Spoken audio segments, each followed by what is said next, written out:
नमस्कार, आप देख रहे हैं न्यूज 18 बिहार झारखंड का डिजिटल प्लेटफॉर्म। मैं हूं शुभे मिश्रा आपके साथ। और देखिए, बिहार में विधानसभा चुनाव में अब ज्यादा दिन शेष नहीं रह गए हैं।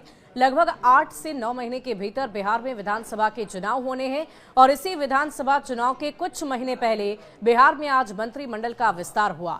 शाम में 4 बजे तमाम मंत्रियों ने शपथ ली है।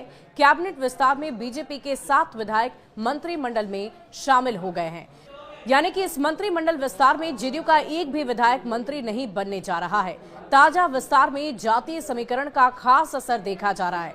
जो 7 विधायक मंत्री बनेंगे उसमें से 3 पिछड़ी, 2 अति पिछड़ी और 2 स्वर्ण मंत्री हैं। और आपको बता दें कि मंत्री बनने वाले विधायकों में दरभंगा से बीजेपी विधायक वैश्य जाति के संजय सरावगी को मंत्री बनाया जा रहा है। दरभंगा के जाले से विधायक जीवेश मिश्र को मंत्रिमंडल में जगह दी गई है।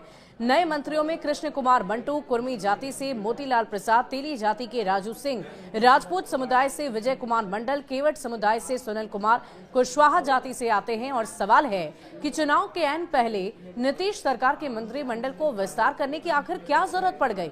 इतने कम वक्त के लिए इन लोगों को मंत्री पद देना आखिर ऐसी क्या वजह रही कि तुरंत ही बिहार में मंत्रिमंडल का विस्तार हो गया?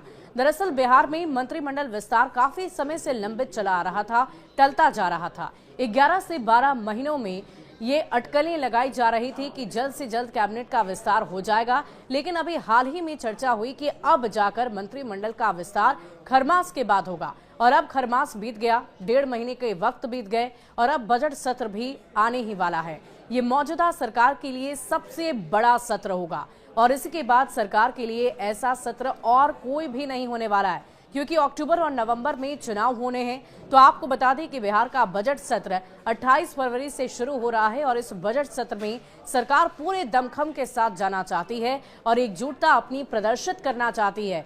और इसीलिए सरकार में ये धारणा है कि अगर मंत्रिमंडल विस्तार में देरी होती तो मंत्रियों को काम करने का समय ही नहीं मिल पाएगा।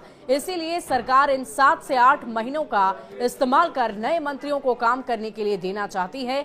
ये मंत्रिमंडल विस्तार कई मायनों में बहुत ही खास है। खरमास से पहले इसे किया जाना था, लेकिन नीतीश कुमार प्रगति यात्रा पर चले गए और ये चर्चा होने लगी थी कि प्रगति यात्रा खत्म होने के बाद ही कुछ हो पाएगा, क्योंकि बिहार के मुख्यमंत्री नीतीश कुमार को इसके लिए समय नहीं मिल पा रहा था। लेकिन जब मंगलवार को बीजेपी के राष्ट्रीय अध्यक्ष जेपी नड्डा पटना पहुंचे, नीतीश कुमार से उनकी मुलाकात हुई और नामों पर सहमति बन गई और आखिरकार मंत्रिमंडल का विस्तार हो गया। उन्होंने कहा कि इस विस्तार में क्षेत्रीय संतुलन का खास ख्याल रखा गया है।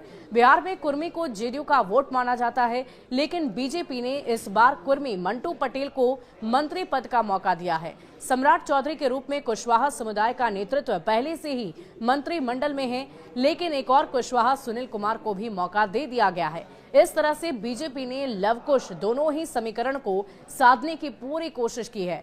आपको बता दें कि बिहार के मुख्यमंत्री नीतीश कुमार के कोर वोटर्स लव कुश ही माने जाते हैं और इसीलिए इन कोर वोटर्स को साधने के साथ साथ मिथिलांचल के बड़े क्षेत्र को साधने की भी पूरी तैयारी की गई, जिसके अंतर्गत जीवेश मिश्रा और साथ ही साथ अन्य लोगों को मंत्री बनाया गया ताकि वहां के लोगों को अपनी ओर आकर्षित किया जा सके। अब इन 7 मंत्रियों के पास महज 7 से 8 महीने का वक्त है और इसी 7 से 8 महीने के भीतर उन्हें जनता को अपनी ओर आकर्षित करना है, उन्हें अपना काम करके दिखाना है, ताकि जनता भी पूरे भरोसे के साथ एनडीए की गारंटी पर विश्वास कर सके और उन्हें एक बार फिर से बिहार विधानसभा तक पहुंचा सके, मंत्री पद तक पहुंचा सके। लेकिन एक सोची समझी रणनीति के तहत बिहार में मंत्रिमंडल का विस्तार किया गया है, जिसमें जातीय और क्षेत्रीय समीकरण का खास ख्याल रखा गया है। शुक्रिया।